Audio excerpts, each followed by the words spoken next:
किसी गांव में मोहन नाम का एक भिखारी रहा करता था। वो हर दिन एक कपड़े की झोली लेकर पूरे गांव में फिरता और गांव के लोगों से भीख मांगता था। मोहन शरीर से तो बिल्कुल तंदुरुस्त था, मगर उसे मेहनत मजदूरी नहीं होती थी। काश मुझे कहीं से खजाना मिल जाए तो मैं अमीर आदमी बन जाऊंगा, फिर मेरी सारी गरीबी दूर हो जाएगी।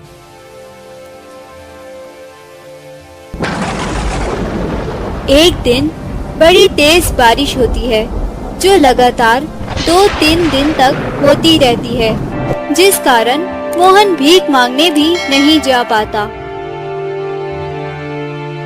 अजी सुनते हो, 3 दिन से घर में खाने को कुछ नहीं है। अगर हम सब इसी तरह भूखे रहे तो हम सब मर जाएंगे। अरे तो मैं क्या करूं?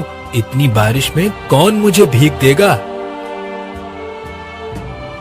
मैं कुछ नहीं जानती, बस मैं अब अपने बच्चों को इस तरह भूखा नहीं देख सकती।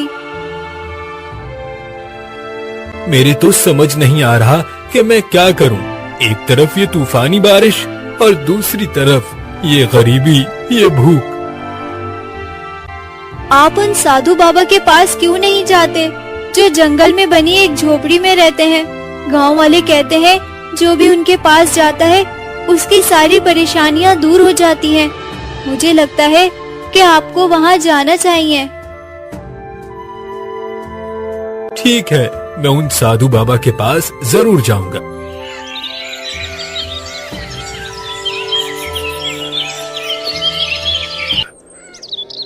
अगले दिन बारिश भी रुक जाती है। मोहन सुबह उठकर साधु बाबा से मिलने जंगल की ओर निकल जाता है।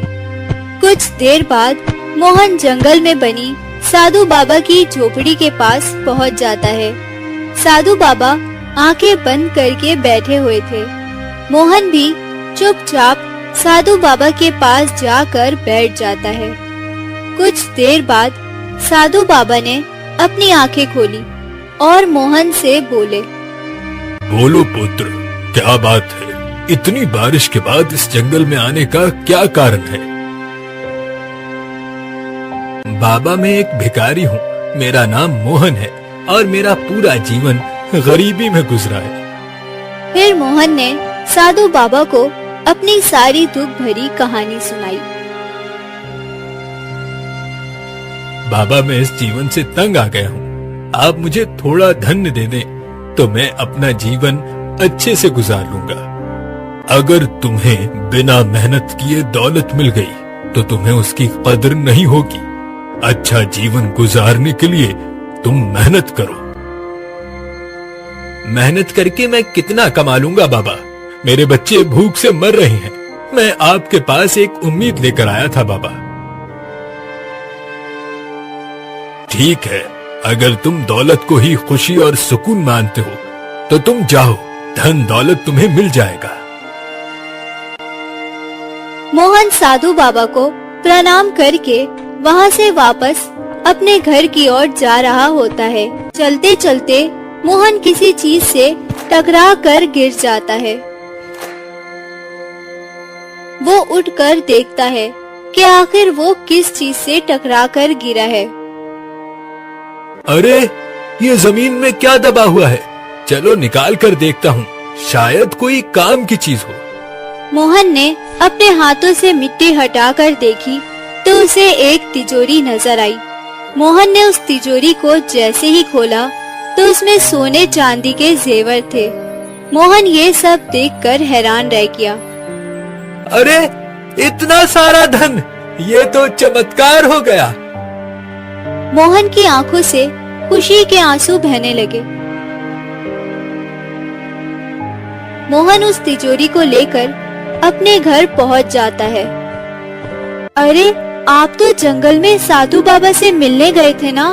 तो ये तिजोरी कहाँ से लेकर आए? सविता, हम लोग अमीर हो गए हैं। ये खजाने से भरी हुई तिजोरी है। क्या सच में? आप सच कह रहे हैं ना? पर ये सब हुआ कैसे? फिर मोहन सारी बात अपनी पत्नी को बताता है। देखा, मैंने आपसे कहा था ना कि साधु बाबा के पास जो भी जाता है उसकी सारी परेशानियां खत्म हो जाती है। हाँ सविता, तुमने बिल्कुल ठीक कहा था। उस साधु बाबा के पास हर समस्या का समाधान होता है। और इस तरह एक भिखारी रातों रात करोड़पति बन गया। अब मोहन के पास एक बड़ी सी हवेली थी। बच्चे अच्छे स्कूल में पढ़ने लगे। जब मोहन गरीब था तो कोई उससे बात तक नहीं करता था, पर जब से वो अमीर हुआ तो हर कोई उसका दोस्त बन गया। पर मोहन के सभी दोस्त गलत आदतों में लगे हुए थे। वो जुआ खेलते और नशा करते थे। अपने बुरे दोस्तों का असर मोहन पर भी होने लगा। आहिस्ता आहिस्ता मोहन भी गलत चीजों का आदी होने लगा। वो नशा करके अपने दोस्तों के साथ जुआ खेलता और जुए में हार जाता था। आहिस्ता आहिस्ता मोहन ने अपनी सारी दौलत जुए में लगा दी।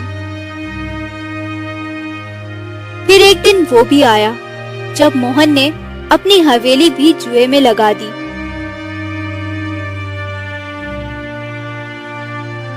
और वो जुआ हार गया।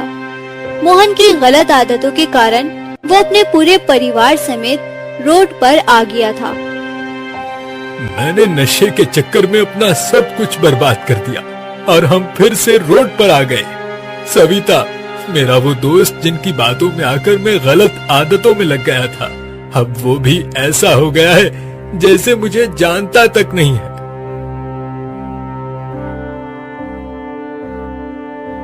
मोहन के दोनों बच्चे अब अमीरी के आदी हो चुके थे और गरीबी अब उनसे बर्दाश्त नहीं हो रही थी। पिताजी, हम अपनी हवेली वापस कब जाएंगे? मैं इस गंदे रोड पर बिल्कुल नहीं बैठूंगी। बेटी, अब वो हवेली हमारी नहीं रही, अब हमें रोड पर ही रहना होगा। मोहन की आंखों में बेबसी दिख रही थी।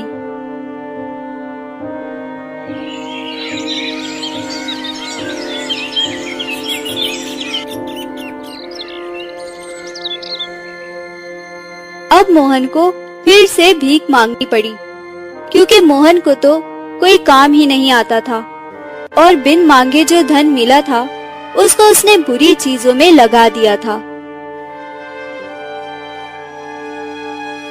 वैसे तो मोहन पहले भी भीख मांगता था, पर अब उसको ये काम किसी अकमान से कम नहीं लग रहा था। मुझे तो लोगों से अब भीख मांगते हुए भी शर्म आ रही है।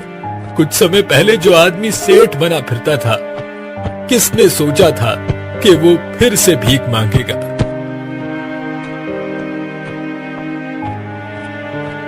किशन यार, मेरे बच्चे भूखे हैं, 2 दिनों से उन्होंने खाना नहीं खाया। तू तो मेरा दोस्त है, मेरी थोड़ी मदद कर दे यार। अरे चल जा भिखारी, तू जैसे आदमी को कौन दोस्त बनाएगा? निकल जा यहाँ से। आज के बाद मुझे नजर आया तो तेरी टांगे तोड़ दूंगा। मोहन और उसका परिवार बहुत दुखी रहने लगा था, क्योंकि अब सब कुछ बदल चुका था।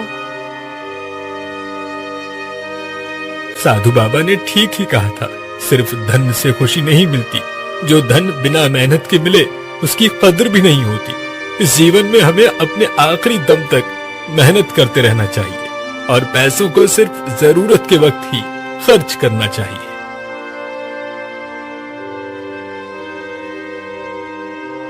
अपने पति को इतना परेशान देखकर सविता मोहन से कहती है, मेरी बात माने और एक बार फिर से साधु बाबा के पास जाएं। वो ही हमें अब इस समस्या का कोई उपाय बता सकते हैं।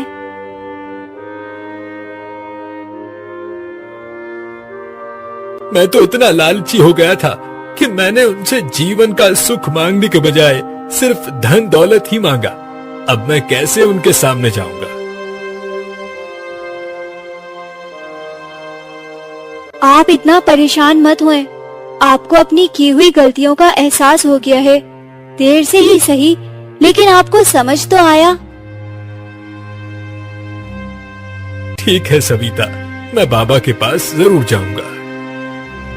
अपनी पत्नी की बात मानकर मोहन साधु बाबा के पास अगले दिन पहुंच जाता है।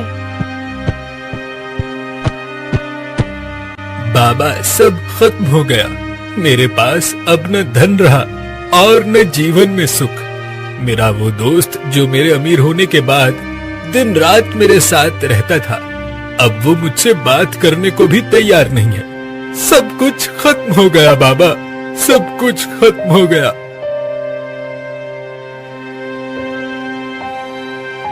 मोहन, मैंने तुम्हें पहले भी कहा था कि धन दौलत इंसान को सुख नहीं देती। अगर तुम्हें अपने जीवन में सुख चाहिए तो तुम्हें उसके लिए दिन रात मेहनत करनी होगी, जिससे तुम्हें धन भी मिलेगा और सुख भी। बाबा, मुझसे गलती हो गई, मुझे माफ कर दीजिए बाबा। अब मैं समझ गया हूँ कि हर वो चीज जो बिना मेहनत के मिल जाए, इंसान उसकी कदर नहीं करता, और मेहनत करने में ही जीवन का सुख है। लेकिन अब मैं क्या करूं बाबा, मुझे कोई रास्ता बताइए। मोहन, इस जंगल में एक बंजर जमीन है जो काफी सालों से बिल्कुल बंजर पड़ी है। अगर तुम सच्चे मन से इस जमीन में मेहनत करो तो वो जमीन तुम्हें अच्छे फल और सब्जियां उगा कर देगी, जिससे तुम बाजार में बेचकर अपने घर और परिवार को अच्छे से चला सकते हो। बाबा, मैं उस जमीन पे खूब मेहनत करूंगा। अब मैं भीख नहीं मांगूंगा बाबा। मोहन काफी जोश के साथ अपने घर की ओर वापस जाने लगा।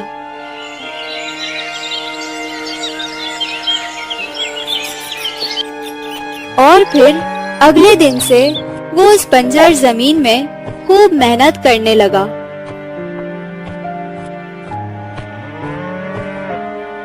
पिताजी, मैं आपके लिए पानी लाया हूँ।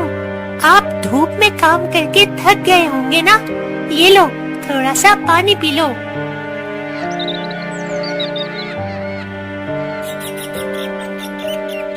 कुछ महीनों बाद मोहन की मेहनत रंग ले आई और उसका बंजर खेत सब्जियों से भर गया था।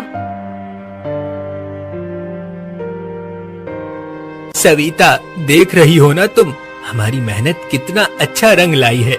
जो सुकून मेरे दिल को मेहनत करके मिला है, ऐसा सुकून मुझे कभी भी भीख मांगकर नहीं मिला। अब मैं जल्दी से इन सब्जियों को बाजार में बेच कर आता हूँ। ऐसा बोलकर मोहन बैलगाड़ी में सारी सब्जियां लेकर बाजार चला जाता है।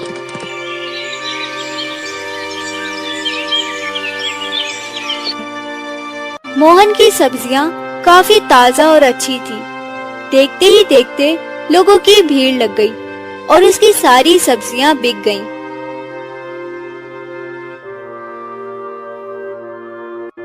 भगवान, देखो मेरी मेहनत की पहली कमाई। आज तो सारी सब्जियां भी बिक गईं। आज मैं बहुत खुश हूँ। आज मुझे पता चला कि पैसा मेहनत करने से कमाया जाता है और उस पैसे की इंसान कदर भी करता है। साधु बाबा ने ठीक ही कहा था कि मेहनत करने वाले को ही सुकून मिलता है। साधु बाबा ने हमारे लिए इतना किया है, तो हमें भी साधु बाबा के लिए कुछ करना चाहिए।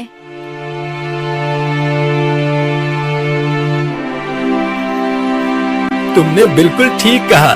मैं कल ही उनके पास जाऊंगा